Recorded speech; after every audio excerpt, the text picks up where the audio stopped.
일본에 한 4년, 미국에 한 2년, 그 다음에 농촌진흥청에 한 6년 정도 근무를 했습니다. 그래서 국내외 이제 벼 재배에 관해서는 조금 압니다. 그래서 국제 동향, 조금 전에 이제 소장님께서 말씀하신 우리 380만 톤이 과연 과잉 생산이냐, 앞으로 어떻게 갈 거냐, 그리고 우리가 어떤 방안을 찾아야 될 것인가 하는 부분, 그리고 밥맛을 좋게 하는 또 보관법, 그리고 재배법 등에 관해서 설명드리고, 그 다음에 이제 지금 우리 벼 재배가 과거에 생각할 수 없었던 하나의 핫 이슈가 엄청나게 큰 이제 국제적인 얘기거리가 생겼습니다. 그게 저탄소입니다. 저탄소, 탄소 다 아시죠? 지금 이제 여기 계신 분들이 제가 한 80여 분 되던데 80여 분이 지금 여기서 숨을 호흡을 계속 하면은 뭐가 많이 생성이 됩니까? 이산화탄소죠. 예, 이산화탄소 농도가 아마 처음에는 한 400ppm 이었다가 지금 한 3000ppm 될 겁니다. 그러면 여기서 한 6시간 계속 계시면은 한 3만 ppm 정도 올라가면 전부 주무실 겁니다. 그래서 그거는 왜 그러냐 하면은 이산화탄소 농도가 산소하고 경합도 하고 우리 내부에서는 그렇지만 외부적으로 가면은 이제 이산화탄소가 많이 생성되면은 지구 바깥쪽에 대기층에 이산화탄소 농도가 높아지면은 비닐하우스하고 똑같은 역할을 합니다. 겨울에 우리 채소 재배하실 때 비닐하우스 다 덮으시죠? 그러면 온도가 어떻게 됩니까? 올라가지. 예, 그게 이제 일명 온실 효과라는 겁니다. 그래서, 벗고 됩니까? 예. 벗고 하겠습니다. 그러면 이제 지금 지구온난화가 이제 문제가 돼서 이 얘기가 나왔고, 그러면 우리가 벼를 재배하는데 왜 탄소 문제가 대두되느냐 하는 얘기입니다. 자, 그러면 우리 벼농사 열심히 짓고 있는데 지구온난화하고 무슨 관계가 있겠습니까?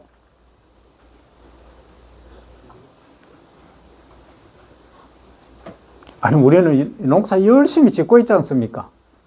그러면 우리가 배운 대로 하면은 벼가 자라면서 햇빛을 보고 해서 광합성이라는 걸 하지 않습니까?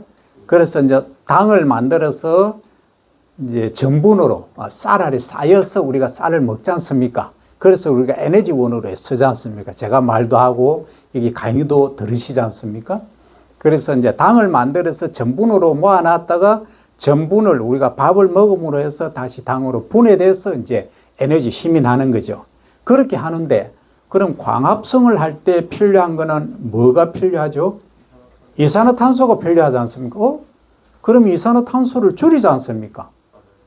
줄이는데 왜 벼 재배하는데 어떤 데서는 막 난리합니다. 벼농사 짓지 말라고. 그런데 이제 문제가 하나가 있습니다. 우리가 벼 재배할 때 물을 댑니까? 안 됩니까? 물을 대죠. 물을 댐으로 인해서 거기 토양 속에 있는 유기물하고 반응을 해서 거기 이제 미생물이 어떤 희한한 미생물이 있습니다. 그게 뭐냐면 메탄을 발생시키는 균이 있습니다.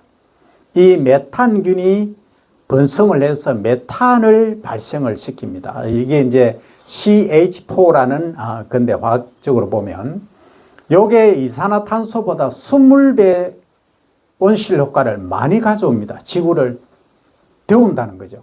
그럼 지구가 데워지면 어떻게 됩니까? 남북극의 빙하가 녹지 않습니까? 빙하가 녹으면 해수면이 어떻게 되겠습니까? 높아지죠. 높아지면 우리가 살 터전이 줄어드는 겁니다. 그러면 섬, 해안가 지대는 전부 바닷물에 다 잠겨버리겠죠. 그리고 지구가 더워지면은 사막이 늘어나겠죠. 그러면 농사 지을 땅이 더 없어집니다. 그래서 지구 종말이 아닌 인류의 종말은 더 가까워지고 있다 이겁니다. 그래서 지금 전 세계적으로 선진국 중심입니다. 중심으로 탄소 제로를 선언하고 있습니다. 2050년까지 우리가 배출하는 탄소를 2017년 기준으로 해서 그 정도로 낮추자 하는 운동이 전개되고 있습니다. 물론 여기에는 이제 공업을 발전시키야 하는 개발도상국이나 후진국들은 잘 안 따라오겠죠. 그러나 이제 가장 급한 나라가 이제 아무래도 일본 아니겠습니까? 섬이 많고 해안지대가 많다 보니까 그렇습니다. 그래서 우리가 지금 이 벼를 우리가 열심히 재배하고 있는데 이 벼 재배하지 말라는 얘기까지 나올 정도로 상황이 지금 엄중한 시기가 됐습니다. 그래서 우리가 탄소 제로를 목표로 해서 과연 어떻게 하면은 탄소 제로를 해서 오늘 사천시가 아까 제가 소장님 말씀드리니까 깜짝 놀랐는데 이게 우리가 이제 그 정부미 수매를 하면 특등이라고 했잖아요. 특등, 1등, 2등 이렇게 나가지 않습니까? 34% 비율로 1등이라는데 저는 깜짝 놀랐습니다. 제가 우스갯소리를 하면 제가 수원에 이제 농촌진흥청 식량과학원에 있을 때 얘기입니다. 저희 실에서 우리 방에서 뭘 했느냐 하면 전국에 이제 밥맛 지도를 그렸습니다. 밥맛 지도. 밥맛 지도가 뭐지 하는 생각이 딱 드시죠. 그러니까 지역별로 밥맛이 어떤가를 평가를 다 합니다. 어떻게 합니까? 가만히 앉아서 점을 다 찍습니다. 그런데 사천, 제 고향이 어디겠습니까? 밀양, 제가 있었던 곳은 연고지, 진주, 사천, 밀양 이런 쪽은 밥맛이 최하입니다. 그래서 제가 기분이 좋겠습니까? 안 좋겠습니까? 안 좋겠죠. 그래서 이거는 대외비로 합시다. 그랬어요.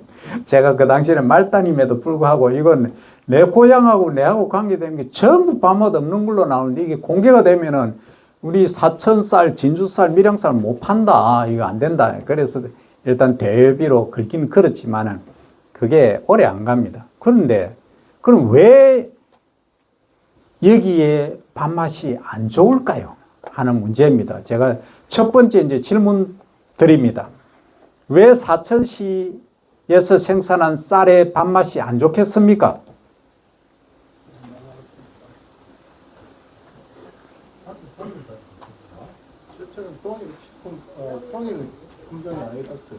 예, 품종이 너무 다양하다. 예. 예?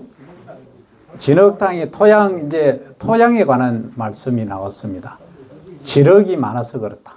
종자가 지금 여부의 종자보다도 우리 농업에 하는 거는 좀 종자가 좀 나쁜 종자를 갖다가 이런 잘못 종자에 하는 거 보면은 저는 우리 23원이 이랑 23원이 그런 거 참 좋았는데 보면은 야구 그새 쭈꾸미같이 한그 종자 그런 맛이 있거든. 종자하고 품종이 안 좋다 좋습니다. 그 다음 또 있습니까? 기후 관계도 이렇게 봤는데요. 예, 기후가 어때서? 기후 12 가는 게 어떤 그 경기미가 좋다는 게 뭐 일찍 심고 그게 밤낮 기온 차이가 심해가지고 이럴 때쯤 돼가지고 그런 거 아닌가 싶네요. 뭐 하시는 분입니까? 죄송하지만. 예, 전문적으로 농사 짓고 있어요. 그래요. 농사만 지으십니까? 네. 아유, 대단하신 분인데. 박수 한번 주시죠. 박수도 인색하십니까? 아주 정답입니다. 그때 그림은 뭐냐 하면 전국에 이제 등숙기, 출수 이삭이 패고 나서 읽는 기간 30일간을 계산을 한 겁니다. 그때 밤과 낮의 온도차를 계산을 했습니다. 그렇게 해보니까 21.5도 플러스 마이너스 1.5도 정도 되면 좋은데 우리 이쪽은 너무 따십니다.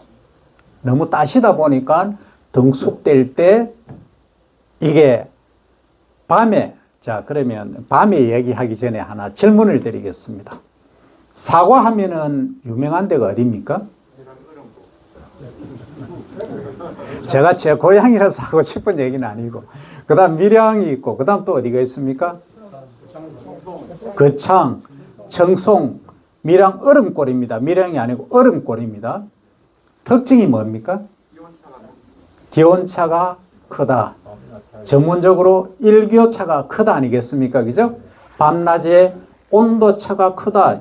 그러니까 햇빛은 쫙 내리쬐서 밤에 낮에 광합성을 쫙 해서 당을 많이 생성했습니다. 하고 과일로 쫙 보내죠. 그런데 우리가 대기 더우면 어떻게 합니까? 대기 더우면 온도가 40도 되면 어떻게 하십니까? 안 되십니까? 막 숨이 막 차죠? 그러면 숨을 많이 쉬지 않습니까? 그러면 에너지 소비를 많이 하시죠? 그러면 낮에 광합성에서 모아놓은 그 에너지원들이 어디로 갑니까? 다 소비해버립니다. 그러니까 저기 따뜻한 나라의 사과 어떻습니까? 드셔보시면. 이집트, 이스라엘 이런 데서 생산된 사과 어떻습니까? 네 맛도 내 맛도 없는 퍼석퍼석한 사과입니다. 그렇지 않습니까? 그래서 왜 우리가 경기 2000미를 꼽느냐? 그 전에 사과 결론을 내고 가겠습니다. 그래서 낮에 광합성을 많이 해서 당을 소위 설탕이라고 가정하겠습니다. 설탕을 많이 만들어서 사과에 그 시방 주변에 해서 이제 쫙쫙 이 설탕을 보냅니다. 보내고 더 갈 데가 없으니까 어떻게 됩니까? 꽉 차고 색깔이 어떻던가요? 완전 흑갈색을 안 띠던가요? 시커무리하니 갈색 비스무리하니 일명 무슨 사고를 합니까? 일명 꿀사고를 하지 않습니까? 당도하고 보통 14, 5브릭스 나오는데 20브릭스 그쪽 부분은 30브릭스 나옵니다. 그렇게 된다. 그러니까 밀양 얼음꿀이 실제는 전체 생산량의 1%, 2%밖에 안 되지만은 매출액으로 보면 8%, 10%까지 갑니다. 그만큼 비싸다는 거죠. 그게 명품이라는 얘기입니다. 그래서 오늘은 제가 이제 쌀도 명품을 한번 만들어 보자 하는 얘기입니다. 그러면 명품을 만들려고 하면 가만히 생각해 보면 우리나라에서 가장 쌀이 유명한 지역이 어디입니까? 예, 경기 이천미죠. 그러면 거기서 경기 이천미 해놓고 밑에 뭐라고 해놨습니까? 예, 임금님 쌀. 임금님께 진상한 쌀. 뭐 진상이라서 진상입니까? 그만큼 자 이렇게 해석하시는 분도 계십니다. 이천은 왕궁하고 가까우니까 그것은 당연히 진상하지. 여기 뭐 남해안에서 재배해가지고 서울까지 가다가 뭐 다 지쳐가지고 갈 수 있냐 이런 말씀하시는데 그게 아니고 실제 밥맛이 최고입니다. 그건 분명합니다. 그러면 제가 지금 설명드린 내용 중에 답이 다 있죠. 그럼 어떻게 하셔야 되겠습니까? 예, 우리가 뭐 하나님한테 얘기해갖고 하나님 그때 온도 좀 낮춰주이소 해도 하나님이 안 듣잖아요. 안 들어주시니까 우리가 따라야죠. 그럼 어떻게 하실 겁니까? 지금 모내기 언제 하십니까? 예, 6월 달에 하시는 분은 예, 5월 말 이제 얘기 나오면 조금 고개가 이제 갸우뚱해집니다. 자, 그는 지역에 따라 다른데 이제 위도하고 따라서 좀 다르기 때문에 일괄적으로 말씀드리기는 뭐합니다. 그래서 농업기술센터가 여기 있으니까 이제 각자 경작하시는 지역의 온도를 정확히 파악을 하셔야 됩니다. 그러면 내가 셰일미를 한다 이제 내년부터는 셰일미가 뭐 안 받아준다 하니까 그 다음에 영호진미가 아주 밥맛이 좋기로 유명하지 않습니까? 그럼 영호진미를 이제 재배를 하신다면 내가 6월 달에 만약 6월 15일 날 이양을 했다. 그러면 자 출수가 언제 시작된다? 그럼 8월 한 25일쯤 된다 하면 8월 25일부터 시작해서 30일간 계산을 밤낮의 온도차를 딱 계산하시고 평균 21.5도 정도 된다 하면 요거는 최고 밥맛이 바로 나오는 겁니다. 기후적으로 첫 번째 조건입니다. 기후적으로. 그러면 이제 모내기 시기를 조금 늦춰야 되겠죠. 예, 요게 첫 번째입니다. 그래서 5월 달에 하시는 분들은 이제 우리가 브랜드라고 하는 것이 사천 하면은 딱 떠오르는 것이 직파가 떠오르거든요. 직파. 전국의 넘버원이었지 않습니까? 지금 직파 하시는 분 손 한번 들어보십시오. 직파 아무도 안 계시죠? 그 왜 직파 안 하십니까? 그렇게 유명하던 사천이. 예? 풀 때문에. 그냥 풀입니까? 그냥 피입니까? 피는, 피하고 잡초는 제초제 그냥 쓰면 다 잡지 않습니까? 예? 앵모, 예, 예, 앵모라 하시는 앵미, 그죠? 예, 잡초성배, 앵미입니다. 이것은 배어하고 모든 게 똑같습니다. 똑같기 때문에 이걸 제초제를 쓴다고 선택성 제초제를 아무리 써도 못 잡습니다. 벼하고 똑같거든요. 그런데 얘 특징을 잘 아셔야 됩니다. 얘는 저온 발화성을 갖고 있습니다. 온도가 낮은 조건에서 발화를 잘합니다. 그래 미국의 벼 재배하면 우리하고 똑같은 비슷한 품종을 재배하는 지역이 어딘지 아시죠? 캘리포니아죠. 예, 캘리포니아 내에서도 세크라멘토라는 지역인데 벨리라고 합니다. 거기는 우리하고 똑같은 쌀을 재배합니다. 그러니까 상표에 이 딱 보면 뭐라 해놨느냐면 경기 2000미 딱 일어났습니다. 그래서 제가 보고 야, 이 뭐야 이거 이 경기 2000미가 왜 여기 와 있어 하니까 아니 농민분들이 그걸 원한대요. 어떻게 하기 위해서입니까? LA라든지 우리 교민들 많이 계시지 않습니까? 그 일본 분들은 어떻게 하겠습니까? 고시희깔이 딱 해가 붙이가 판매를 합니다. 그게 현 주소입니다. 그럼 그네들의 목표는 뭡니까? 내수도 있지만 수출이 타켓입니다. 그 수출은 어디로 향하겠습니까? 일본과 한국입니다. 주 타켓입니다. 일반미, 우리가 말하는 자포니카, 벼를 가장 많이 소비하는 곳이 일본하고 한국, 중국도 일부 합니다만 어쨌든 여기가 주 타켓이기 때문에 그렇습니다. 그래서 밥맛 좋은 쌀이 통한다는 것은 그네들도 다 합니다. 그런데 거기서 어떤 연구를 하냐 하면은 거기서도 이제 직파라니까 액미가 당연히 나오겠죠. 그럼 좋습니다. 제가 오늘 이제 여기 계신 분들의 이제 잠자고 있는 뇌를 한번 깨워드리겠습니다. 소위 이제 우리가 화토를 치면은 이런 얘기 해도 됩니까? 머리가 좋아진다 그러죠. 침이 안 온다 그러죠. 지금은 화토보다 10배로 강력한 치매 예방약을 제가 주사를 놔드리겠습니다. 자, 지금부터 머리를 확 돌리셔야 됩니다. 그러면 액미가 아까 저온 발화성이라고 말씀드렸죠. 그럼 액미를 잡으려면 어떻게 하면 되겠습니까?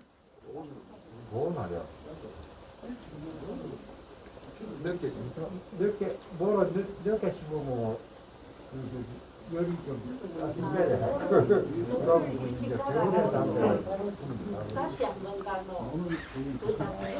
저 여사님 한번 일어나 보십시오. 이 여사님 뭐 하시는 분입니까? 박수 한번 주십시오. 정답이 나왔습니다. 저 미국에서 하는 그 방법을 그대로 지금 설명하셨어요.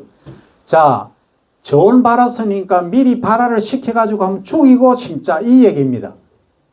어떻습니까? 좋은 방법입니까? 좋은 방법이죠?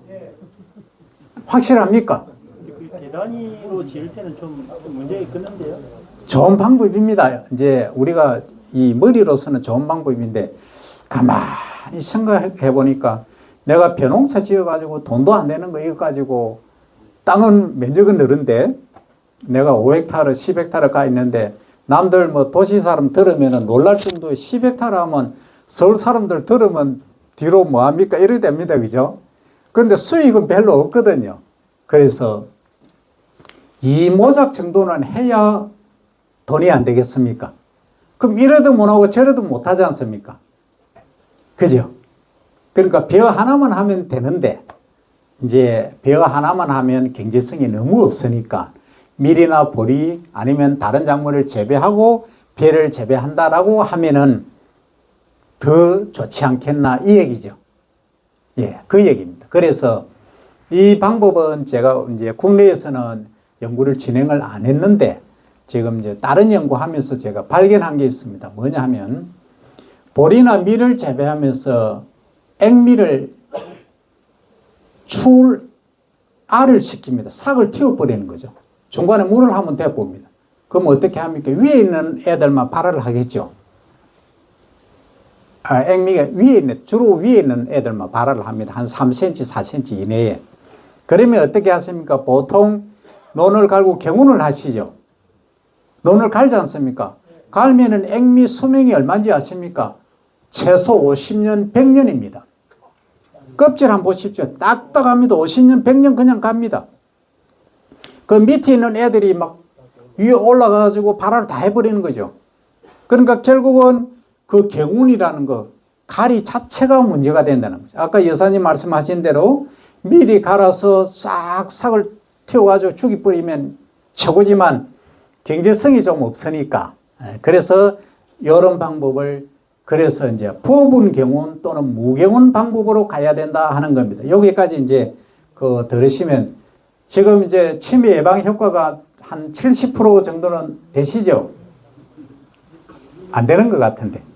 자, 어쨌든 여기까지 이제 기본 아웃라인은 제가 설명을 마치고 이제 이 슬라이드 PPT 자료를 띄워놨으니까 이걸 쭉 한번 보면서 이제 설명을 드리겠습니다. 지금 이제 저는 이제 경남 쌀 전업농에 이제 강의를 한 번씩 합니다. 한 번씩 하고 이제 사천, 그 다음에 합천, 뭐 진주 등등 한 번씩 강의를 하곤 합니다. 제가 오늘 한 80여 분 되는데 강의를 한 중에 최고로 유능한 우리 분들이 많은 곳이 사천임을 오늘 깨달았습니다. 그래서 이 할 때 수준을 조금 높이겠습니다. 레벨을 너무 기초적인 거 하면은 또 실망을 하시니까 조금 단계를 높여서 제가 설명을 드리겠습니다. 자, 그러면 여기 앞에 불을 좀 꺼주시겠습니까? 여기만 가능한가요? 이거 잘 보입니까? 아, 여기가 더 잘 보이네요. 이게 뭐냐 하면 이게 챔버라는 겁니다. 챔버. 이 챔버인데 이거는 저희들이 연구할 때 쓰는 겁니다. 여기 이제 CO2 또는 메탄, 이 가스가 발생을 하거든요. 가스가 발생하는데 아주 잘 보이네요. 여기서 이제 요걸 뚜껑을 닫고 그래서 이제 30분 동안 가스가 얼마나 이 논 바닥에서 올라오는가 요것을 해서 이제 시기별로 6월달 모내기 하고부터 수확 직전까지 매주 2회씩, 2번씩 채취를 합니다. 그렇게 했을 때 메탄가스가 얼마나 많이 발생하는가. 그런데 이제 실제 우리가 배를 재배하면서 이제 물을 대고 하기 때문에 요 연구만 하는데 실제는 이제 이 아질산 가스라든지 아니면 CO2도 많이 있습니다. 있는데 가장 핵심이 이제 메탄, 아까 말씀드렸죠. 탄소 하나하고 수소 4개 하는 게 메탄입니다. 이제 메탄이 가장 우리가 쉽게 볼 수 있는 게 소 있죠. 축산하시는 분들 계시죠. 축산하시는 분들 소 방귀 뀌면 어떻습니까? 가스 나오죠.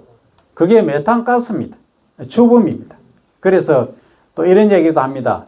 축산하지 마라 하는 얘기까지 합니다. 지구를 지키자 하는 분들은 그렇게까지 얘기를 할 정도로 이 소에서 나오는 방귀, 그 다음에 털음 있지 않습니까?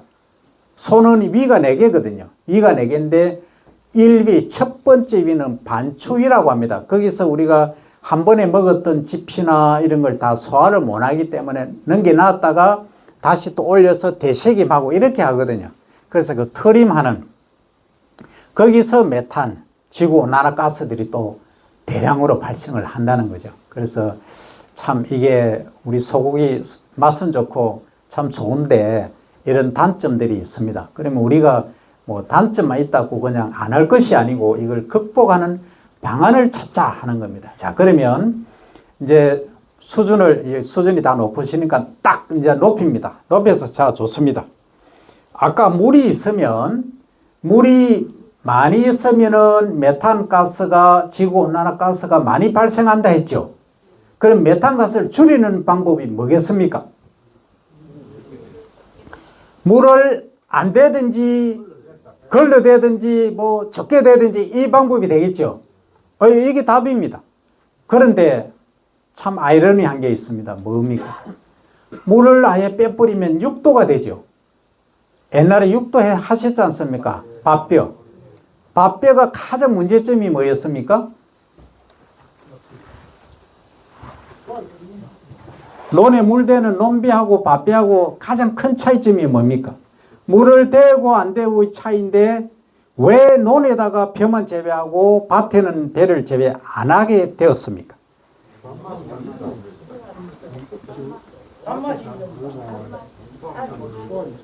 예, 첫째는 첫째는 가장 핵심이 잡초방제입니다. 잡초방제가 옛날에 우리가 70년대 그 당시는 뭐 솔직히 먹을 게 없었지 않습니까? 그때는 잡초방제가 가장 문제였습니다. 그래서 논에 물을 대니까 이게 밭잡초, 그 밭잡초는 주로 생장이 왕성하지 않습니까? 얘들이 거의 다 사라졌거든요. 그런데 논에 물을 딱 대니까 얘들이 한 90% 사라져버린 거예요. 그 논에서 자라는 피라든지 몇 개만 이제 나니까 관리하기가 수월했던 거죠. 그 다음에 아까 밥맛 누가 말씀을 하셨는데 이 밥맛도 차이가 납니다. 6도로 하면 밥맛이 없습니다. 그 이제 왜 그러냐? 왜 그렇다고 생각을 하십니까? 왜 밭에서 재배하면 밥맛이 없겠습니까? 오늘 뭐 배우러 왔는데 머리만 막 열대기 나시죠? 예?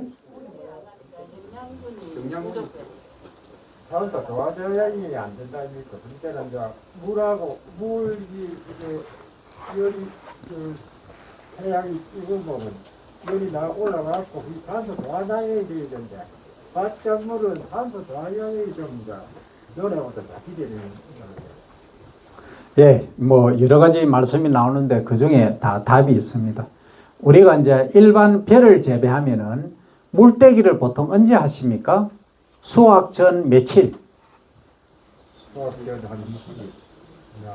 30일 하면 좀 일찍고 정상적으로 하려고 하면 수확적이 20일 돼야 되는데 그 30일 정도 해야 너 이제 그거거든 절대 하면 안 빠지는데 금방 안 빠지는데. 하 계장님, 하영민 계장님 맞으시죠? 그 지금 사천에 그 논 토성이 통상적으로 어떠죠? 식양토가 많습니까? 우리 저 서북 저쪽으로 진흙덩이만 있다가 많이 빠지고. 그러면 식양토네요. 그러면 요즘은 이제 모래땅이다 그러니까 이런 이제 몇개 빼도 되는 식양토가 많다고. 예, 식양토가 많답니다. 예, 알겠습니다. 예, 좋습니다. 식양토가 많으면 한 25일 전에 물떼기를 하셔도 뭐 잘 안 빠지니까 관계없고, 이제 사질다 물이 잘 빠지는 데는 한 열흘 전에 빼시는 게 오히려 밥맛이 가장 좋습니다. 이게 뭘 의미하느냐 하면은 아까 이제 뭐 광합성 탄소 동화작용 말씀을 하시는데 그것도 있지만 그거보다는 마지막까지 이제 수온 있지 않습니까? 온도를 이제 유지해 주는 것도 아주 중요하거든요. 그런데 이제 6도 밭에서 재배한 거는 출숙이라든지 이게 온도가 균일하게 유지가 안 됩니다. 그렇다 보니까 어떤 거는 빠르고 늦고 들쭉날쭉 하거든요. 그러니까 전체적으로 미질이 떨어지고 그 다음에 이제 단백질 함량이 높아집니다. 단백질 함량은 뭘 많이 주면 많이 생성됩니까? 예, 질소죠.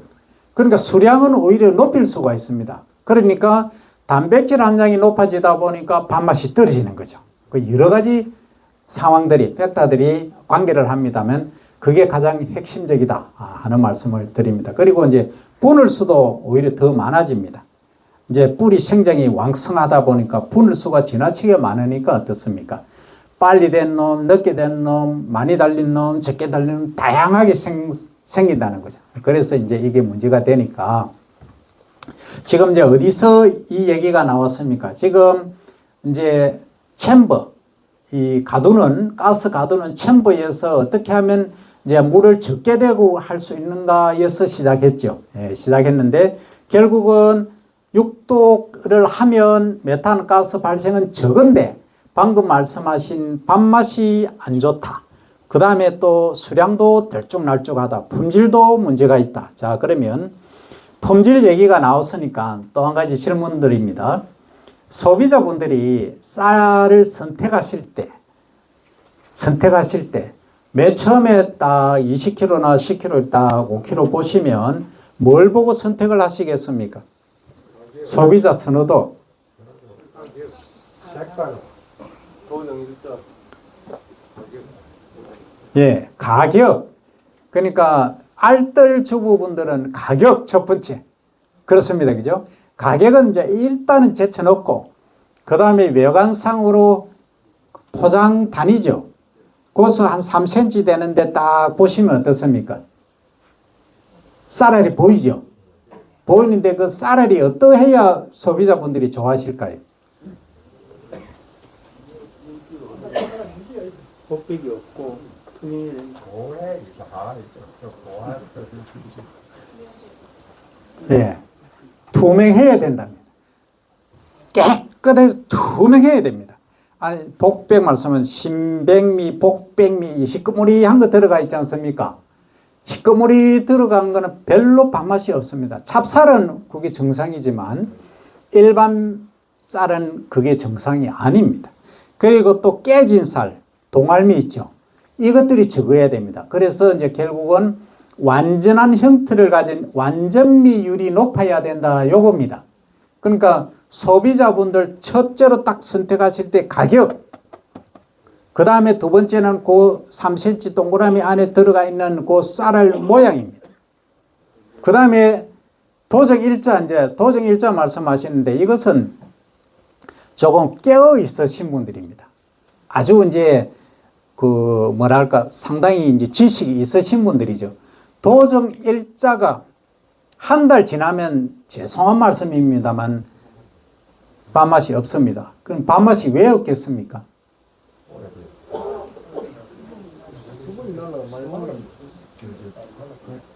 양봉이 다 날아갔기 때문에.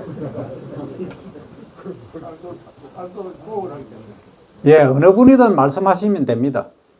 뭐 양분이 날아갔다, 수분이 날아갔다 하시는데 숨을 쉬니까. 자, 우리가 가을에 수확을 했을 때 도정에서 밥을 드시면 밥맛이 어떻습니까? 꽃이다 하셨죠. 꽃습다, 꽃이다, 구수하다. 그 다음에 쫀득쫀득하다, 찰기가 있다. 그런데 그게 8월, 9월 되면 어떻습니까? 그걸 결정하는 요인이 뭐냐면 지방입니다. 지방. 쌀 속에 있는 지방입니다. 물론 뭐 2%, 3%밖에 안 됩니다. 하지만 요 지방이 뭘 결정하느냐? 밥맛을 거의 결정합니다. 단백질은 일단 제쳐두고 옵니다. 그러면 그게 뭐냐면 쌀 속에 있는 지방은 불포화 지방이 많습니다. 불포화 지방이 이해되시죠? 이해가 안 되시면 이겁니다. 우리가 오리기름 있지 않습니까? 오리를 구울 때하고 소고기를 구울 때하고 보시면 어떤 거는 이래 종이컵에 받치는 데 보면은 구드가 있고 어떤 거는 안 구드가 있죠. 참기름, 들기름은 어떻습니까? 그냥 그대로 액체 상태죠. 그럼 우리가 먹었을 때 혈관을 타고 간다고 가정하면 굳어지는 것은 혈관을 타고 갔을 때 어떻게 되겠습니까? 그 다음 현상은 제가 설명 안 드려도 되겠죠. 혈관을 막는다면 그게 피떡이 된다는 겁니다. 그게 포화지방입니다. 그래서 라면이라든지 여러 가지 얘기할 때 안에 포화지방이 몇 프로고 뭐 얘기하지 않습니까? 그래서 포화지방을 많이 안 드시는 것도 문제지만 너무 많이 드시면은 나중에 하다가 뭐 119 불러야 되죠. 그런 현상이 빚어집니다. 그래서 제가 군뱅이를 하는데 군뱅이를 드시면은 이 혈관 피떡을 제거해 줍니다.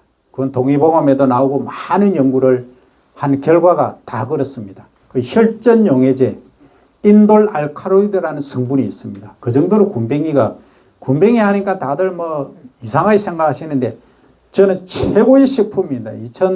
2030년까지 국민 1인당 1kg 소비하는 걸 제가 목표로 해서 하고 있습니다. 그러면 쌀에서 지방이 군뱅이하고 비슷한 지방, 불포화 지방이 어느 정도 있느냐? 비슷하게 있다는 겁니다. 쌀이.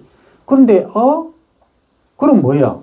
그 지방이 좋다는데 왜 지방 때문에 문제가 되지 하는 생각을 하시죠. 그런데 이 지방이, 불포화 지방이 산소하고 결합하면은 부패를 합니다. 그걸 산패라 그럽니다. 산패. 그럼 산패가 되면은 냄새가 나고 키키하고 해서 쌀 맛이, 밥맛이 변질이 되어버립니다. 그러니까 영 이상한 밥맛이 나오게 되는 거죠. 그러면 좋습니다. 산패가 안 되게 하기 위해서 도정, 아까 날짜 말씀하셨죠. 도정하고 2주일 이내에 드시면 좋는데, 뭐 2주일 선생님 하늘나라 가셨고, 그것도 안 되겠고, 그럼 어떻게 하실 겁니까? 진공포장 누구십니까? 아, 예.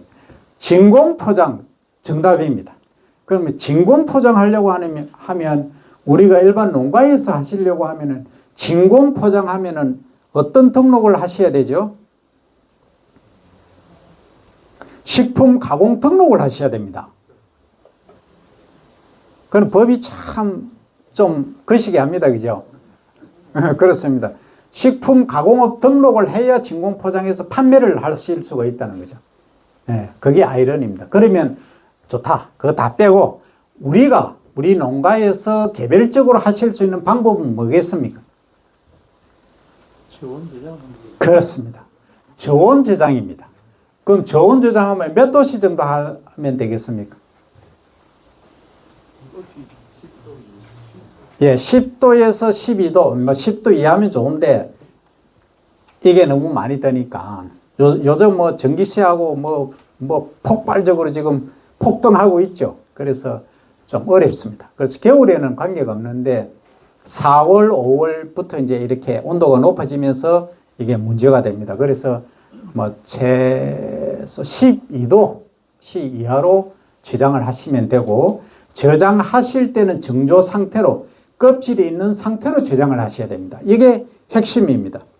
그래서 일본에서는 벌써 몇십 년 전부터 어떻게 하느냐 하면은, 가정에서 배를 이제 쌀 드실 때 정조로 이제 해서 도정을 1차 해서 현미 상태로 했다가 도정해서, 그러니까 동네마다 다 이 도정기가 다 있습니다. 그러니까 500엔짜리 하나 딱 넣으면은 뭐 몇 킬로 그냥 할 수가 있는 거죠. 그래서 바로 일주일 내 소비하고 이런 식으로 밥맛을 유지하고 있거든요. 그럼 우리는 그 도정기를 뭐 예를 들어서 용해면 사무소 앞 또는 여기 기술센터 앞에 하나면 별로 뭐 안 먹히죠.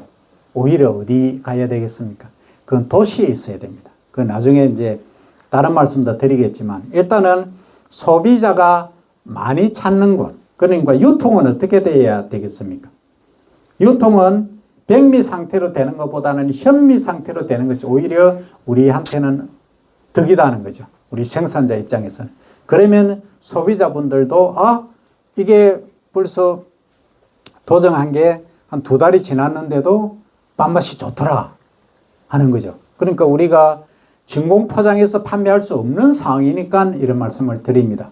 그래서 이제 제가 나중에 이제 유튜브 설명을 드리겠습니다만, 그 일본의 고시카리하고 한국의 일부 쌀 제가 비교해 놓은 거 있습니다. 해보면 어떤 진공포장한 거는 쨍쨍합니다. 이게 진공포장한 거는 사각형으로 이렇게 하면 이렇게 때리지 않습니까? 벽돌처럼 단단합니다. 그럼 공기를 쫙 빼는 거죠. 그럼 가정에서 만약에 드신다면 어떻게 하시느냐 하면, 지퍼백이 있으시죠? 예, 지퍼백에 넣어서 전기 청소기죠. 청소기로 이렇게 끝에 이제 삼배 같은 거 딱 놓고 쭉 빨아 닦으면 공기 쫙 빠지겠죠. 예, 그렇게 해서 김치 냉장고라든지 이런 데 보관하셔서 드시면 됩니다. 그리고 이제 조금 쉬었다 할 건데, 여기에 이제 챔버 속에서 가스가 적게 발생할 수 있는, 우리 벼 재배하면서 메탄가스가 적게 발생할 수 있는 이제 방법은 일단은 물을 적게 대자, 걸러 대자 하는 게 핵심입니다. 그 중에 하나만 딱 기억하시면 됩니다. 중간 낙수 들어보셨습니까? 처음 들으십니까? 그러면 중간 낙수는 뭐냐면 이제 출수 어린 이삭이 이제 분화가 되는 것이 이삭이 폐기 30일 전부터 되거든요. 그럼 유수 분화부터 시작해서 한 거의 2주간, 2주 이내.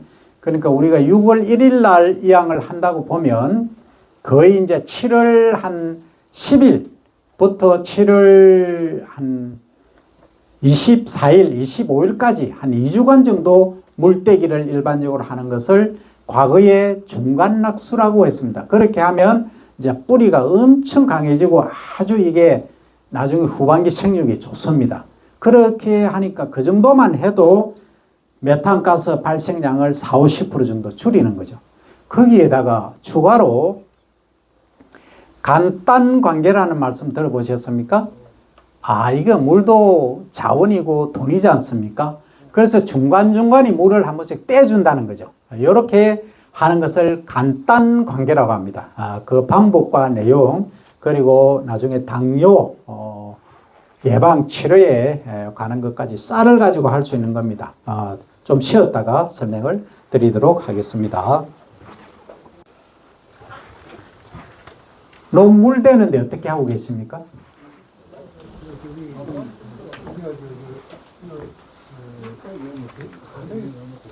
자기는 문제 있고 우리 뭐 지하수하고 하기 때문에 공장 같은 때는 그 지하수 물과 물로 퍼가지고 한 대개 퍼가지고 그런 물을 하면 지금 지하수 벼 재배하는데 지하수 쓰신다고요? 그러니까 우리는 기술이가 없나 진짜. 아니 사천이 왜 이래 열악한?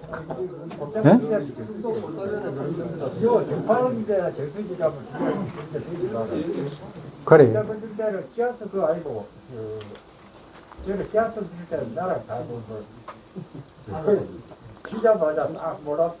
자, 그러면 제가 한 가지 말씀을 드리겠습니다. 만약에 내가 정말 물 관리가 어렵다. 물 관리가 어렵고 막 지하수 퍼야 되고 힘들다 하시는 분은 제가 연구 과제 하는 것 중에 하나가 감자를 심고, 감자 있지 않습니까?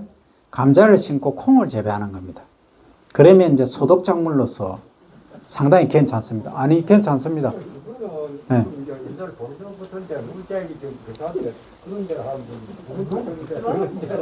물대 시기가 가능하다는 얘기입니까? 저는 지하수 쓰신다고 하니까 깜짝 놀랐어요. 네. 그래. 네. 예, 하실 수 있으면 뭐 관계 없습니다. 예, 알겠습니다. 자, 제가 왜 이런 말씀 드리냐면, 물고에 이제 물을 대시는데, 이제 지금 자동 물고가 나와 있습니다. 나와 있는데 저희들이 작년에 하면서 예를 먹었습니다. 이제 자동 물고는 자동으로 지가 알아서 물이 들어가고 수위에 맞춰서 다치고 하는데, 우리 뭐 촌에 있다 보면은 거기에 뭐 캔도 들어가고 플라스틱 통도 들어가고 예치하고 나면 풀도 이렇게 물 따라 이동하고 이 수문을 다 막아버리거든요. 그러니까 그거 치우다가 뭐 연구 뭐 하루에 몇 시간을 소비를 할 정도로 까먹습니다. 그래서 이게 이제 앞으로 자동 물고는 현실적으로는 조금 제가 볼 때는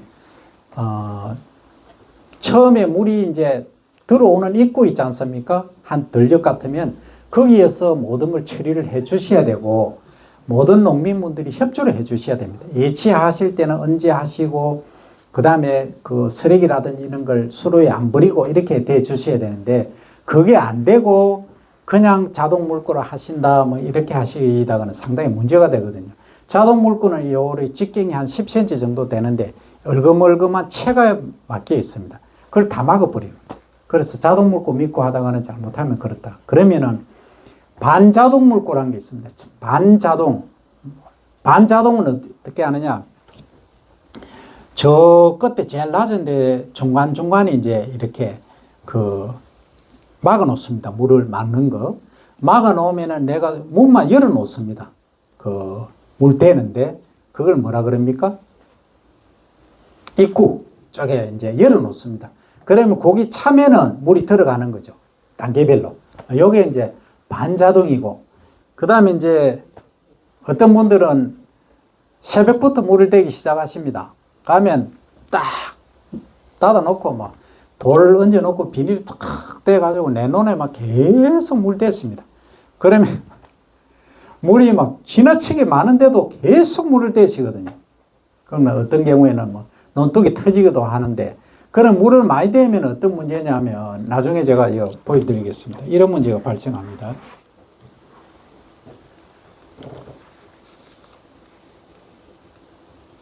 요 얘기하기 전에 이게 어딘지는 아시겠죠? 예, 미국이 한번 보십시오. 댐 만든 거 보십시오. 널쩍하게 이래 만듭니다. 이게 그냥 논둑이 이렇습니다. 그냥 불도저 갖고 오면 그냥 대충 밀어가지고 만들어 봅니다. 여 뭐가 나옵니까 지금?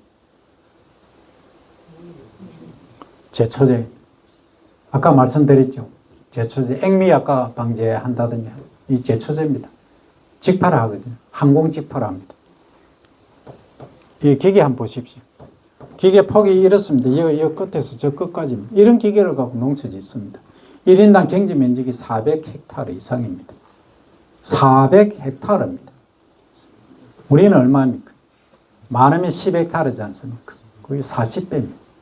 그러니까 뭐 사람 손으로 이렇게 하기가 힘듭니다. 그러니까 우리가 미국하고 경쟁할 수가 없습니다. 물론 자포니카를 재배하는 면적은 우리보다 훨씬 적지만, 우리 쌀이 만약에 우리가 쌀을 재배 안 한다 하는 순간 미국은 바로 이 댐 확장합니다. 몇 개 더 만들어 버립니다. 그 다음에 논이 있지 않습니까? 널린 게 땅인데, 널린 게 땅이지 않습니까? 배 재배 바로 들어갑니다. 그러면 우리 쌀 재배 어떻게 되겠습니까? 끝납니다. 밀처럼 되어버린다는 거죠. 그래서 이게 무서운 겁니다. 정말로 무서운 겁니다. 그럼 식량 안보, 식량 작업, 우리는 생각할 틈조차 없습니다. 그 정도로 무서운 겁니다. 얘네들은 이 대형 기계를 가지고 그냥 보십시오. 유인 헬기입니다. 이게 우리 드론 뭐 조그만 이게 아닙니다. 그냥 보십시오. 저 이런 농사 짓고 있는데 되겠습니까? 그래서 우리는 차별을 해야 된다는 거예요. 친환경하고 탄소를 저감하는 저탄소하고. 그 미국은 이거 할 수가 없습니다. 여기서 뭐 저탄소를 하고 친환경이 되겠습니까? 400헥타르를 하는데 불가하거든요. 단 만약에 친환경 농약 제초제가 나와가지고 이게 액미도 잡고 그 다음에 제초제도 선별적으로 잡을 수 있는 선택성 제초제가 나온다면 가능합니다. 제가 있을 때만 해도 어떤 농법을 실현하려 했냐면, 물을 20cm 깊이로 대는 겁니다. 물 20cm 되면은 잡초 발생이 거의 없으면 제로입니다. 예. 그래서 제초제 안 쓰는 농법을 하자라고 품종도 만들고 별영으로 다 했습니다. 성공은 했습니다. 그 품종은 만들었는데, 제가 있을 때 했으니까. 했는데 실용은 안 됩니다. 왜냐하면 물량도 너무 엄청나고 수량도 너무 떨어지고, 나중에 문제가 뭐냐면, 물을 깊이 대서 재배를 하면 어떤 문제가 발생합니까? 예, 쓰러지죠. 예, 도복이 문제가 된다는 거예요. 그 다음 나중에 도복되면은 뭐 쌀은 배는 끝나버립니다. 여기 나옵니다.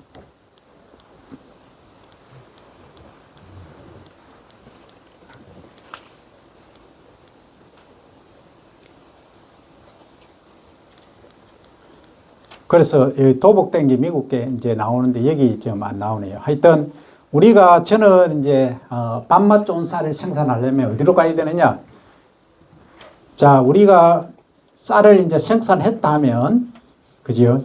완료미에서 정선을 하고 건조를 가고 현미, 정미, 연미기 이런 식으로 해서 일반 유통되고, 연미기에서 또 색채 선별기를 요즘 활용하는 데도 있고, 입형 분리기, 그래서 또 완전미 이쪽으로 가서 이제 탑라이스라는 걸 만드는데, 농촌진흥청에서 이제 얘기하는 탑라이스는 기준이 완전미율이 완전한 형태가 95% 이상입니다. 단백질 함량은 그 당시에는 6.5% 이내였는데 지금 6%까지 내려갔습니다. 그러니까 질소비를 무조건 적게 주라는 겁니다. 그렇게만 하시면 우리가 최고 쌀 생산해서 중국에 뭐 고시가리를 넘어서는 쌀도 만들 수가 있다는 거죠. 네, 그렇게 해 주십사. 그 다음에 또 우리 건조기 때 건조하실 때 수분 몇 프로 정도 맞추십니까? 예? 13.3%. 예? 13.7로 나와가지고 그리 하면 이제 구매로 하면은 15% 넘으면은 공사가 안 되거든. 그럼 한 들고 와서 화장실 때 나왔을 그래서 소매 전문자는 시간을 돌려가고 한 2시간 돌려가지고 그래가지고 그 13.7로 딱 맞춰놓거든. 그러면 이제 자동으로 13.7이 되면은 나는 던집니다. 그러면 우리 수매를 하려고 한 2달이나 한 3달이나 수매를 하거든. 하다 하고 나서. 그럼 그걸 이제 창고에 짜 놓으면은 그게 이제 14%로 맞춰 놓으면 난 여기 나라에 15% 넘기. 그래서 13.7로 해가 하려면 그 검사가 요딱 15% 안에 딱 들어있어요. 예, 좋은 말씀입니다. 건조기에는 개인 자기만의 노하우가 있으시거든요. 사이즈에 따라 다르고 시간에 따라 다르고 양에 따라 다르기 때문에 그렇습니다. 13.7로 맞춰 놓으시니까 15% 정도 된다는 말씀이죠. 그래서 우리가 유통할 때 옛날에 뭐 14% 했는데 이렇게 하시면 깨지는 쌀, 소위 동알미 이런 게 많이 생기거든요. 그러면 도시민들은 솔직히 소비자 입장에서 깨진 쌀이 있으면 좀 기분 나빠합니다. 그래서 완전미율을 높이기 위해서는 15%로 하셔야 됩니다. 15 내지 16%. 그럼 16%로 하시면 밥맛도 좋고 한데 문제가 있습니다.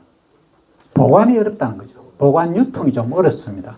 그래서 저는 추천을 15% 드립니다. 15%를 하니까 유통하는데 문제없고 적정하다 이렇게 말씀을 드립니다. 그리고 이제 완전미율을 좀 이렇게 높이시려고 하면 요거지 않습니까? 여기서 입형 분리할 때 쌀아기를 좀 많이 빼보는 거죠. 요거는 이제 알아서 나는 진짜 세계 최고 쌀을 생산해서 완전미율을 99% 이상 하겠다 하시는 분은 내가 좀 손해보더라도 요 완전미율을 99%로 맞추시는 거죠. 그럼 완벽히 차별화되죠. 요거는 수출용으로 가시는 겁니다. 그러면 또 이렇게 하시면 되는 거죠. 조금 시간이 더 걸리더라도 여기서 나온 요 쌀을 3등분으로 더 구분을 하시는 거죠. 1등분 한번 99% 갔죠. 빼내고 이것을 다시 한번 95%로 맞추시는 거죠. 그러면 요건 특등미, 요건 1등미, 그 다음에 쌀아기가 좀 포함된 약간 뭐 2등미. 그러니까 쌀아기가 많은 것 자체는 안 좋습니다. 안 좋아하거든요. 그래서 이렇게 구분해서 그 특등미는 예를 들어서 1kg에 2만 원 수출을 가정했을 때입니다. 그 다음 1등미는 뭐 5천 원, 그 다음 3등미는 싸게 파는 거죠. 뭐 1,500원, 2,000원 정도에. 이런 식으로 전략적으로 가실 수가 있다는 겁니다. 그 다음에 제가 이제 우리가 사천쌀을 홍보하기 알리기 위해서는 경기 2천미는 이미 전 세계가 다 미국에서도 경기 2천미 알거든요. 그럼 사천쌀을 어떻게 알리겠느냐 하는 거죠. 그럼 사천의 브랜드 네임이 뭡니까? 쌀 브랜드 네임이? 예? 예?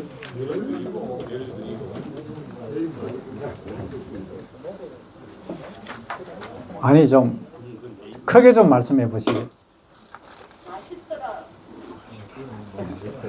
하 계장님 지금 열났습니다. 지난번에 저한테 말씀하셨거든요. 예? 벨 그리고 쓰거든요. 벨 그리고 쌀, 벨 그리고 고수 쓰는데 근데 개인 브랜드는 각자가 다 있어요. 그래서 제가 제일 우려되는 게 그게라. 개인 브랜드로 개인으로 아무리 부닥쳐 보십시오. 전부 계란으로 빠이치기입니다. 그럼 사천 시장님이 나서시고 그 소장님이 나서시고 해가지고 이 사천시 진짜 첫째는 밥 맛이 좋아야 되고 여간상으로 품질이 상위 등급에 와야 되고 그래야 자신 있게 내세우지 않습니까? 그러면 맛있더라라고 했는데 맛있더라 뭐가? 쌀이? 어디 쌀이? 사천쌀이. 서울 가면 사천 압니까? 사천 하면 중국의 사천성을 연상할 건데 모르지 않습니까? 어떤 비행장 보면 잘 아니. 카이는 잘 알죠. 카이는. 그럼 뭐 카이하고 제휴를 해가지고 카이 쌀 하든지, 예? 항공 우주 뭐 우주선에서 먹는 쌀 하든지,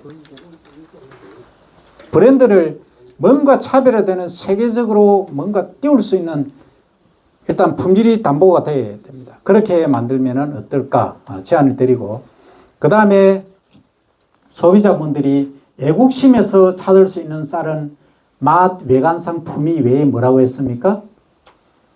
저탄소라고 했지 않습니까? 저탄소 실천하는 거. 아주 간단합니다. 중간 물떼기만 해주시면 됩니다. 언제 하십니까?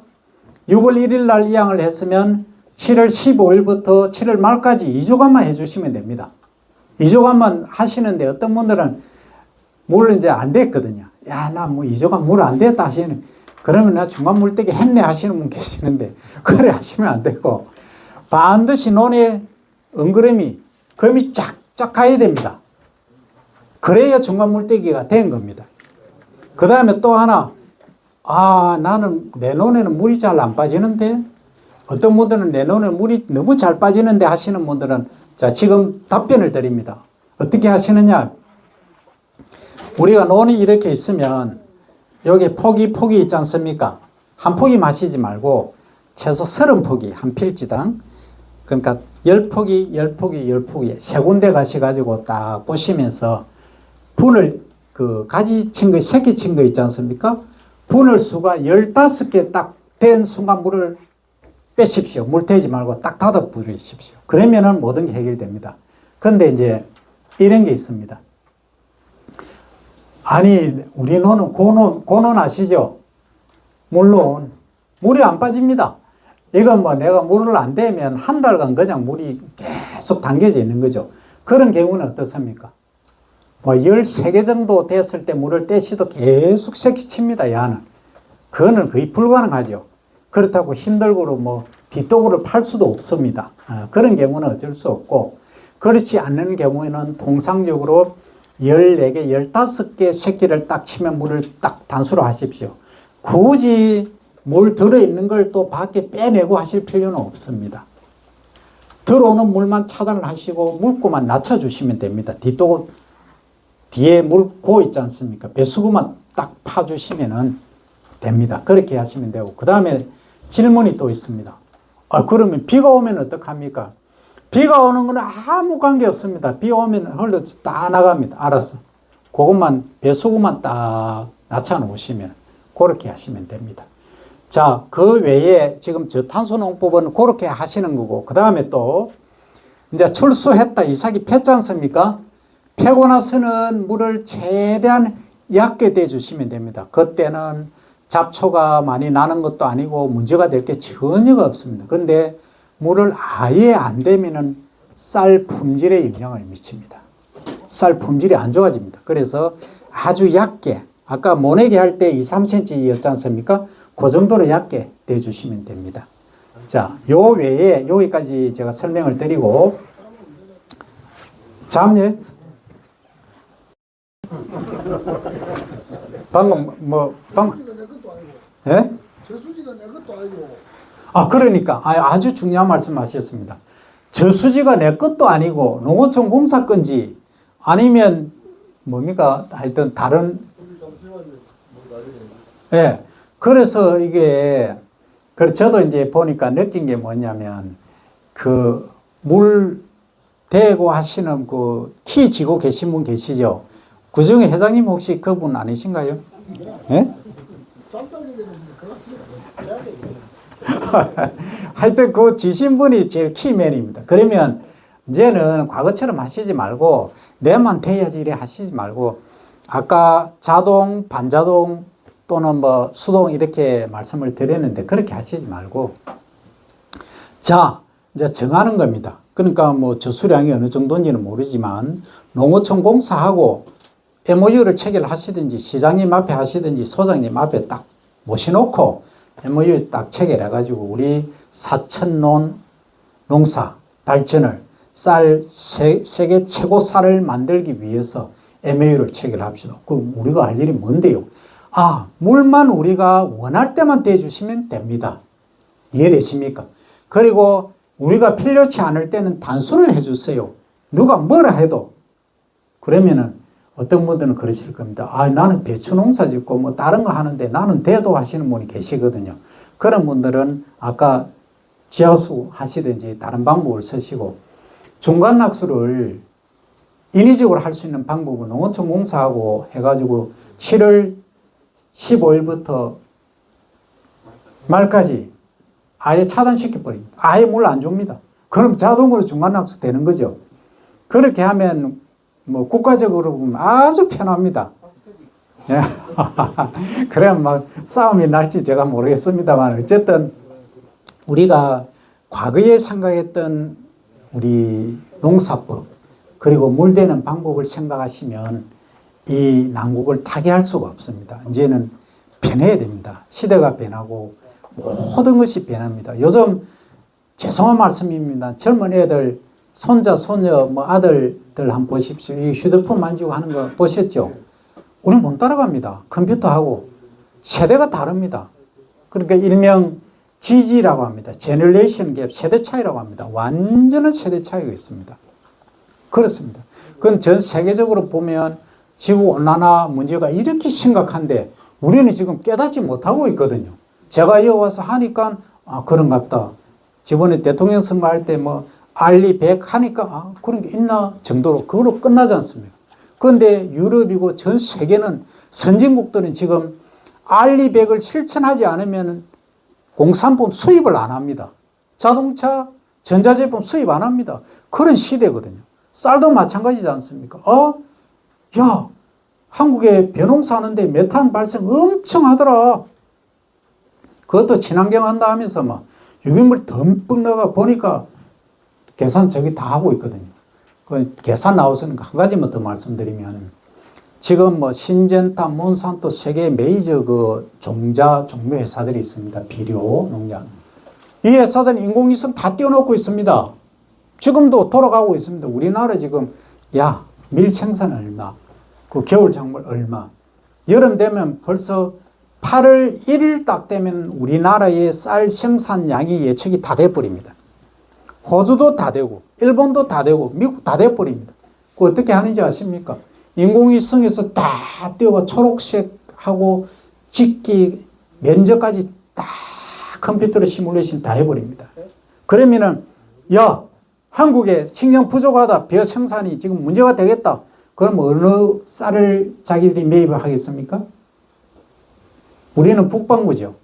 북반구 반대는 어디입니까? 남반구 어디가 있습니까? 호주 아닙니까? 호주. 이 쌀 딱 싼 값에 막 매입을 다 해버립니다. 그러면 우리 부족하면 딱 가져 들어오죠. 그 미국에서도 생산하겠지만 뭐 재고 처리 싸게 가자 뭐 이런 방법도 있겠지만 그게 지금 현대 농법입니다. 우리 못 따라갑니다.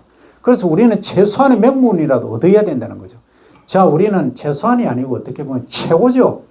저탄소. 우리는 벼 재배하면서도 탄소 배출을 최소한으로 줄이고 거기다가 친환경까지 한다. 우리 논이, 우리 마을이, 우리 국토 전체가 공원이다 할 정도로 모든 국민이 전 세계인이 찾는 그러한 곳이다. 이런 쪽으로 가자는 거죠. 그래서 지금 농어촌공사의 키맨, 수문을 열고 닫고 하는 분들하고 친하셔야 되고 동네 이장님 다 계시죠. 이장님들이 해서 협의를 면사무소나 동사무소 협의를 하실 때 가셔가지고 어느 날 해가 뭐 가위보를 하시든 뭘 하시든 해가지고 정해가지고 그렇게라도 하셔야 됩니다. 필지별로 단지장님들이 하시거나 아니면 다른 분들이 하시거나 대표자분들 정해놓고 그렇게 하셔야 이게 통합 관리가 되고 미질도 똑같이 거의 비슷하게 나옵니다. 제가 딱 가면 친환경 단지입니다. 여기는 친환경 하고 있는데 제가 친환경 인증센터 소장을 했었고 앞으로도 할 겁니다만 가보면 여기는 친환경 하는데 여기는 안 합니다. 그러면 뭐 기준이 있습니다만 그럼 요즘 드론을 띄워갖고 쫙 하면 바람물면 어디로 갑니까? 가거든요. 검사하면은 나는 친환경 하는데 왜 농약이 검출되냐고 막 이의를 제기하십니다. 아니 성적이 결과가 그래 나오는데 어떻게 합니까? 그럼 비산하는 문제 날아가거든요. 그 물도 마찬가지입니다. 위에서 농약 쳐서 재배한데 물이 이제 흘러서 밑에 내려오지 않습니까? 그럼 뭐 흘러 들어가는 겁니다. 그러면 요즘 기계에 막 정확합니다. 딱 넣으면 농약 검출됐다. 유기농 취소 바로 갑니다. 요즘 행정 무섭습니다. 그렇게 되니까 전부 이제 단합 협심을 하셔야 됩니다. 내 혼자 아무리 아까 내 개인 브랜드 하시지만 제가 솔직한 심정으로 계란을 파헤치기입니다. 내 혼자로 나갈 수 있는 건 정말 힘들거든요. 제가 군뱅이를 하고 있지만 전부 각계전투를 하시는데 거래가 안 됩니다. 전부 한데 힘을 모아가지고 같이 나가야 힘을 실지. 그래서 이 사천의 맛있더라의 브랜드를 더 홍보를 하시든 아니면 강하게 나가든 제가 유튜브를 촬영하니까 맛있더라는 한 1000명은 이상 보실 겁니다. 사천의 맛있더라는 홍보가 될 겁니다만 그것까지는 안 되고 대한민국의 모든 소비자가 경기 이천미 하듯이 사천의 맛있더라미로 갈 수 있도록 그렇게 하셔야 된다. 또 다른 질문 있으시면 예. 아까 영어진리가 맞불이라든가 우리가 여기서 경인적으로 심을 때에는 5월 안으로 심으라고 지금 이렇게 이야기를 하거든요.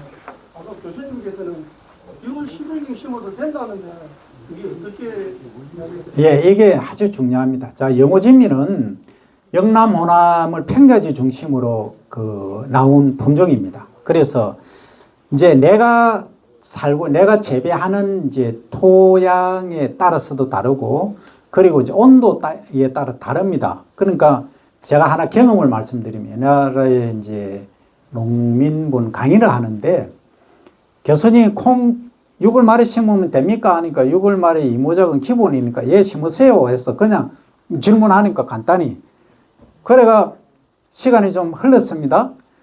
그러니까 어느 날 교수님 우리 콩이 푸르직죽하니 열매를 안 맺습니다 이러시는 겁니다. 예? 언제 심으시는데 7월 1일 날 심으셨대요. 그러면 7월 1일도 됩니다. 어디신데요? 하니까 합천이랍니다. 해발이 얼마나 됩니까? 400m랍니다. 어떻게 하겠습니까? 그 추운 지역은 얘기가 다르거든요. 그래서 지금 말씀드린 거는 아까 6월 중순에 심으셔도 된다. 옛날에 우리가 배 재배할 때는 하지전으로 심었거든요. 그 당시는 40일모를 심었습니다. 지금은 중모로 30일모를 심지만 그러면 이제 평야지 기준으로 했는데 만약에 아까 제가 들어보니까 상관지도 있고 이러신 것 같은데 그런 데는 조금 당기셔야죠.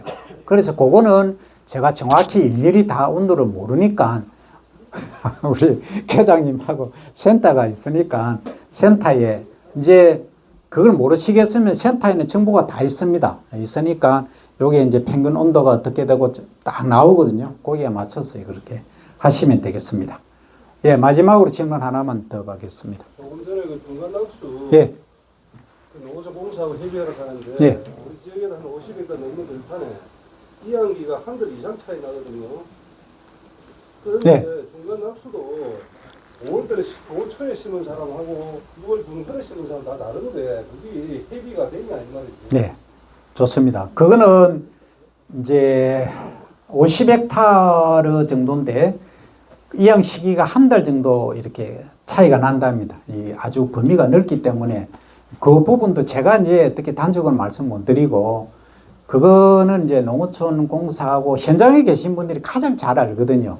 그러면 내가 언제 물을 대고 하는데 그걸 모든 사람들이 내처럼 마음이 맞으면 좋는데 어떤 분들은 그렇습니다. 지키고 앉아 있습니다. 계속 물 댄다고. 그래가 이제 점심 식사하러 가시거든요. 그 사이 이제 파가지고 또 되는 분도 계시는데, 그래 안 할 수 있도록, 그러니까 좀 그 부분까지 제가 말씀드리기는 참 애매합니다. 그 부분들은 조율을 좀 하시기 바라고. 예, 계장님 뭐 질문이 있으신가요?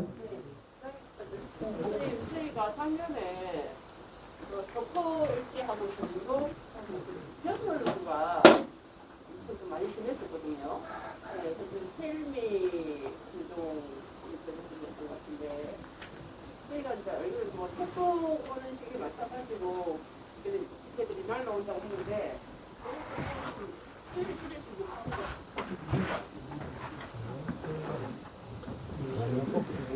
제가 결국은 또 멜구까지 갔습니다. 그 멜구는 이제 가장 피해가 심한 게 이제 이삭에 발생해서 완전히 이제 뭐 완전히 뭐이고 우리 소위 그 바리깡 되듯이 푹푹푹 하는 그 정도로 절단내는 건데 뭐 그 전에도 영향을 많이 미칩니다만 결국은 그 소식 재배를 하고 건전 재배를 하는 거가 가장 핵심입니다. 아까 규산질비로 지금 계속 얘기가 나오지 않습니까? 그리고 제가 이제 하나 준비하고 있는 게 뭐냐면 지금 우리가 이제 유튜브 찍는데 제가 좀 그렇긴 합니다만 딸기를 드시는데 토경 재배하고 고설 재배, 양액 재배하고 맛이 어떻던가요?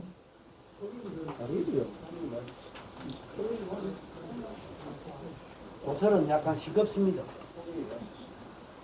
제가 이 유튜브 찍은 애 답은 안 드리고 그 다음에 촌에서 제처럼 완전히 똥 먹고 뭐 흠망치고 자란 사람하고 도시에서 온실 화초처럼 자란 사람하고 비교했을 때 사회 적응력이나 환경 변화의 대응이 누가 더 강합니까? 전자입니까? 후자입니까? 그러면 배는 어떻겠습니까? 배는 양분을 충분히 공급하고 제대로 키운 거하고 내가 수량을 많이 얻겠다 하고 연약하게 키운 거하고 질소질 많이 주고 규산질 안 주고 어느 그 사람들이 안 주면은 안 주고 사람들이 많이 주고 나라 또 야보고 나 아이가 건강을 많이 나. 일단은 재배적인 방법에서는 제가 드린 말씀이 그거고 그 다음에 중간 낙수하고 간단 관계하고 얇게 걸러대기를 하시면 뿌리가 강합니다. 여기 지금 뿌리가 지금 안 나오는데 제 유튜브 제 이름 조영선으로 치셔가지고 쌀 보시면 뿌리 비교해 놓은 게 있습니다. 다 나옵니다. 거기에 보시면 뿌리가 중간 낙수 한 거는 하얗습니다. 새 뿌리가 나오거든요. 그러면 거기 작물 재배 측에서는 그렇고 그 다음에 아까 이제 멜구가 이제 뭐 다른 데서 날라오고 이렇게 하지 않습니까? 근데 주로 이제 서식하는 데가 어디냐면은 저수지, 웅덩이 이런 데서 개울 이런 데서 많이 서식을 해서 날라오는 경우가 많습니다. 그래서 이제 제가 아시는 분 어떤 분은 어떤 연구를 했냐면 웅덩이와 저수지에 미꾸라지를 많이 키웠습니다. 그 미꾸라지를 키우는 게 미꾸라지가 멜구나 이런 것들 다 충들을 이제 나르기 전에 유충으로 있을 때 다 잡아먹더라는 겁니다. 그래서 요거는 이제 다면적으로 다음에 한번 그 고민을 해봐야 될 문제고 그래서 어떤 분들은 이렇게 합니다. 제가 좀 엉뚱한 생각인데 거기다가 엉뚱한 생각입니다. 그 캡슐 있지 않습니까? 캡슐에 살충제를 넣어서 저수지에 투하를 합니다. 하면은 그 유충들이 다 죽겠죠. 엉뚱한 생각입니다. 따라 하시면 안 됩니다. 잘못하면은 생물종 다양성에 문제가 될 수 있습니다. 그래서 여기까지 말씀드리고 더 이제 상세하다 할까 다른 내용들 질문 있으시면 제 유튜브에 들어오셔가지고 쌀하고 벼 쪽에 보시면 건강에 관해서 아까 제가 당뇨 말씀을 못 드리는데 당뇨에 간단히 말씀드릴게요. 자, 당뇨를 예방하시려고 하면 쌀을 드셔야 됩니다. 벼를 도정하실 때 현미를 드시는 게 가장 좋습니다. 그런데 현미 드시면 잘못하면은 뼈라든지 관절이 좀 약해질 수가 있습니다. 칼슘이라든지 인이 조금 빠져나가실 수가 있기 때문에 뭘 하시느냐면 발화를 시켜서 드시면 됩니다. 발화 현미. 그건 뭐 현미 만드는 게 여러 종류가 있지 않습니까? 현미에서 발화시키는 방법이 하나는 물에 담가 놓으면 그냥 발화가 됩니다. 냄새가 좀 쿡쿡하고 나지 않습니까? 그러면 자주 이렇게 물을 걸러대고 하시면 발화가 됩니다. 한 이틀이면 싹이 납니다. 32도 정도에서. 그 다음에 야, 그건 쿡쿡하고 별로 냄새 나고 안 좋더라. 하지만 요렇게 발화를 시킨 것은 무릎 관절이나 손상이 없습니다. 요게 이제 가바하고 폴리페놀이라는 성분들이 항산화 성분하고 많은데 요걸 드시면은 당뇨 예방 치료 보통 250, 350 나가시는 분 있죠. 예. 분들이 물론 췌장에서 아주 심각한 문제가 있는 경우는 다릅니다만 통상적으로 발화 현미를 딱 드시면 한 3, 4일 딱 드시면 150 정도를 내려오다가 그 다음에 한 두세 달 드시면 100 정도까지 정상으로 내려옵니다. 요거는 분명한 제가 근거 자료도 임상 실험 다 했습니다. 그렇게 드시면 됩니다. 나머지 더 상세한 거는 다음에 또 유튜브 올리겠습니다. 자, 오늘 강의 들어주셔서 대단히 감사합니다.